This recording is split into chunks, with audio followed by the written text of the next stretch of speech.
చదువుకుందామండి. యేసు తండ్రి వీరేమి చేయుచున్నారో వీరు ఎరుగురు కనుక వీరిని క్షమించమని చెప్పాను. అలాగనే మత్తయి సువార్త 26వ అధ్యాయము 36వ వచనం కూడా చదువుకున్నాండి. అంతటా యేసు వారితో కూడా గెత్సేమనే అనబడిన చోటికి వచ్చి నేను అక్కడికి వెళ్ళి ప్రార్థన చేసి వచ్చే వరకు మీరు ఇక్కడ కూర్చుండనని శిష్యుడితో చెప్పి పేతురును జబదయి ఇద్దరు కుమారులను వెంట పెట్టుకొని పోయి దుఃఖపడుటకును చింతాక్రాంతుడగుటకును మొదలుపెట్టును. అప్పుడు యేసు మరణమగునంతగా నా ప్రాణము బహు దుఃఖములు మునిగి ఉన్నది, మీరు ఇక్కడ నిలిచి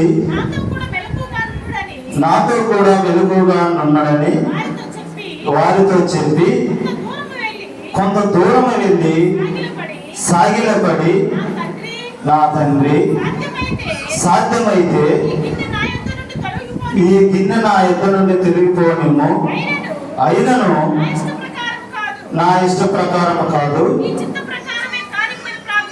నీ చిత్త ప్రకారమే కానిమ్మని ప్రార్థించను. హల్లెలూయా. యేసుక్రీస్తు ప్రభువారు శిలువ వేయబడక మునుపు 12 మంది శిష్యులను వెంట పెట్టుకొని గెత్సేమనే అనబడిన తోటలోనికి వెళ్ళి ప్రార్థన చేస్తా ఉన్నాడు. ఏమని ప్రార్థన చేస్తా ఉన్నాడు అంటే, ప్రార్థనలో దుఃఖపడతా ఉన్నాడు, వేదన పడతా ఉన్నాడు, మరణము పోయేంత వరకు దుఃఖిస్తా ఉన్నాడు. యేసుక్రీస్తు ప్రభువారు 33.5 సంవత్సరములు ఈ భూమి మీద నివసించినప్పుడు ఆయా సమయాలను బట్టి ప్రార్థన చేశాడు. అయినను మరి ఇలాంటి ప్రార్థన ఎక్కడా చేయలేదు. యోర్దాను నదిలో నుంచి బాప్తిసం తీసుకొని 40 రోజులు రాత్రి పగళ్ళు ప్రార్థన చేసినప్పుడు కూడా ఇలాంటి ప్రార్థన చేయలేదు. మరి ఎందుకని ప్రభువారు ఇక్కడ రోధిస్తా ఉన్నాడు, దుఃఖపడతా ఉన్నాడు, వేదన పడతా ఉన్నాడు, దుఃఖంలో మునిగి ప్రాణము పోయేంత వరకు వేదన పడతా ఉన్నాడు? ఎందుకు అనంటే, యేసుక్రీస్తు ప్రభువారికి శిలువ మరణం, ఆ శిలువ శ్రమ ఎలా ఉండబోయిందో ప్రభుకు ముందుగానే తెలుసు. అందుకే ఆయన దుఃఖిస్తా ఉన్నాడు, వేదన పడతా ఉన్నాడు, ప్రాణం పోయేంత వరకు రోదన చేస్తా ఉన్నాడు.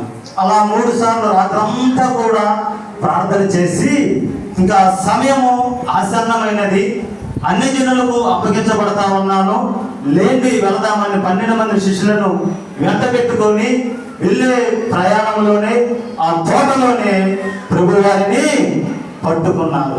ఇలా పట్టుకొని తీసుకొని వెళ్ళిపోయి ఇంకా రాత్రంతా కూడా ఆయనకి తీర్పును మొదలు పెట్టడం జరిగింది. అలా తీర్పు జరుగుతూ ఉండగా ఇంకా రాత్రంతా కూడా ఎన్నో తీర్పులకు మరి గురి చేశారు. అయితే ఇంకా ఇంచుమించు 9 గంటల సమయంలో యేసుక్రీస్తు ప్రభువారు నేరస్తుడని రుజువుపరిచారు. ఆయన దూషకుడని, ఆయన దేవాలయంలో మతప్రచారం చేస్తున్నాడని ప్రతి ఒక్కరు కూడా ఆయన మీద అబద్ధ సాక్ష్యములు పలికారు.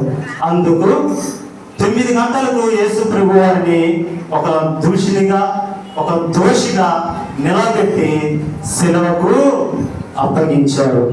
9 గంటలు మొదలుకొని మధ్యాహ్నం 3 గంటల వరకు 6 గంటలు ప్రభువారి శిలువ మీద ఎంతో వేదన పడ్డాడు, దుఃఖాకాంతుడయ్యాడు, వేదనకు గురయ్యాడు, ఎంతో చింతాకాంతుడయ్యాడు. ఆయన చూడనల్లని వాడిగా అయిపోయాడు. యేసుక్రీస్తు ప్రభువారి శిలువకు అప్పగించి తన మొహం పైన గుడ్డ కప్పి పిడిగుద్దులు గుద్దుతుంటే నిన్ను గుద్దిన వాడిని ఎవరో ప్రవేశించమని హేళన చేసి మాట్లాడారు. తను వీపు నాగడి చాలా వలె దున్నబడ్డది, ఆయనని 39 కొరడా దెబ్బలతో కొట్టినప్పుడు ఈ చర్మం అంతా కూడా ఊడిపోయినట్లుగా మనం చూస్తా ఉన్నాం.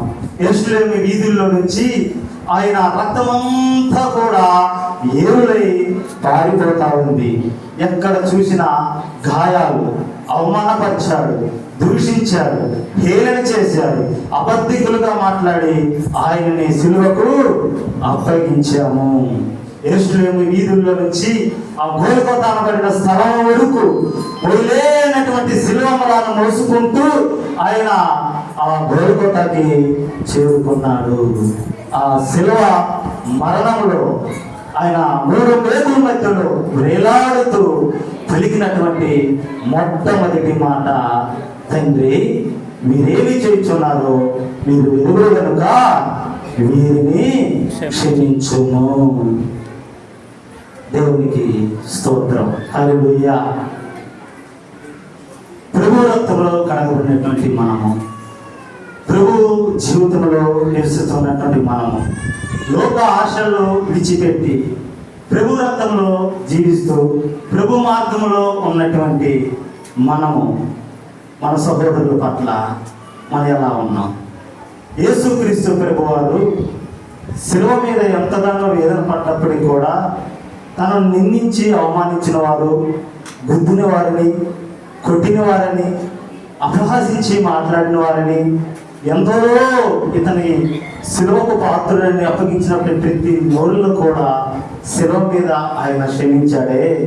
మరి మన తోటి సహోదరులని క్షమించగలుగుతా ఉన్నామా? మన తోటి సహోదరులని ప్రేమగా